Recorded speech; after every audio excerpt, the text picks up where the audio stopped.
হ্যাঁ, শুভজিৎ বলো, কোথা থেকে বলছো? বলো শুভজিৎ। কতগুলি প্রণাম করেছি আমি ব্যারাকপুর থেকে বিরাজ করছি।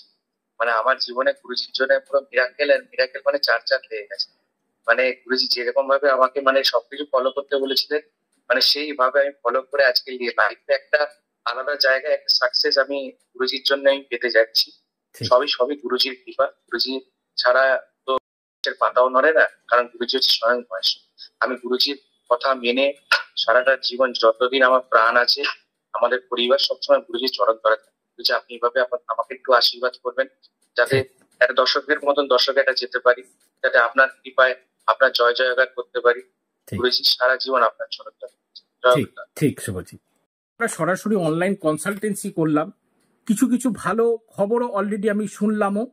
এবং শুভজিৎ, আজকে অদ্ভুত অদ্ভুত কিছু আলোচনাও করা হলো, যেই কথাগুলো বেশ টাফ, এবং তার মধ্যে বিশেষ করে 10 কেজি চালের একটা অদ্ভুত ঘটনা, এবং সেখানে প্রেশারাইজ মুগের ডালের ব্যাপারটা।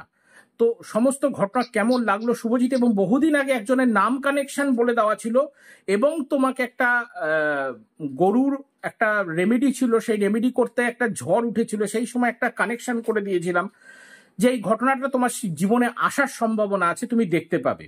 তো অলরেডি শুভজিৎ সমস্ত ঘটনা মিলল কিনা? একদম 100%, 100 100, মানে যেটা গুরুজি বলে দিয়েছে সেটাই একদম হয়ে গেছে একদম।